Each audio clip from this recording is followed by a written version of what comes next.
दोस्तों, सीरियल इश्क जुनूनी के आने वाले एपिसोड में कहानी एक बेहद भावुक और चौंकाने वाला मोड़ लेने वाली है। इस बार रूहानी पूरे परिवार के सामने तेजस्विनी की सच्चाई उजागर करने की कोशिश करती है। वह सबको बताती है कि तेजस्विनी मामा जी के साथ मिलकर बड़ी साजिश रच रही है और इस पूरे खेल में मामी जी भी उसका साथ दे रही हैं। रूहानी को उम्मीद होती है कि परिवार उसकी बात पर भरोसा करेगा, लेकिन तभी ललिता अपनी नई चाल चल देती है। वह ऐसा माहौल बना देती है कि पूरा परिवार रूहानी को ही झूठा और गलत समझने लगता है। एक बार फिर रूहानी को अपमान का सामना करना पड़ता है और उसकी कोई बात सुनने को तैयार नहीं होता। इसके बाद कहानी में एक और बड़ा मोड़ आता है।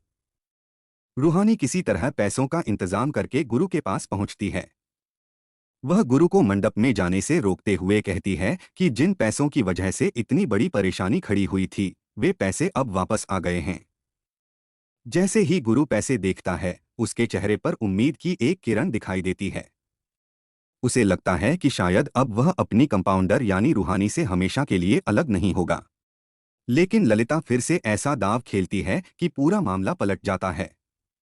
परिवार के लोग रूहानी पर ही आरोप लगाने लगते हैं और उसे घर की इज्जत खराब करने वाली बता देते हैं।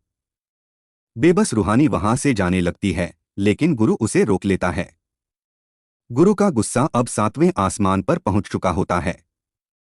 वह अपने पिता के सामने उन पैसों को फेंक देता है और कहता है कि अगर पैसों की वजह से उसके प्यार की कुर्बानी दी जा रही है, तो उसे ऐसे पैसों की कोई जरूरत नहीं है। इसके बाद गुरु दौड़कर रूहानी को गले लगा लेता है। दोनों की आंखें नम हो जाती हैं। यह दृश्य देखकर तेजस्विनी बुरी तरह जल उठती है। वह तुरंत दोनों को अलग कर देती है और गुरु को अपने साथ ले जाने की कोशिश करती है। लेकिन गुरु अब चुप रहने वालों में से नहीं है। गुरु अपने पिता नागेश्वर चौधरी के सामने एक ऐसी शर्त रख देता है जिसे सुनकर हर कोई हैरान रह जाता है। गुरु कहता है कि अगर उसकी शादी तेजस्विनी से करानी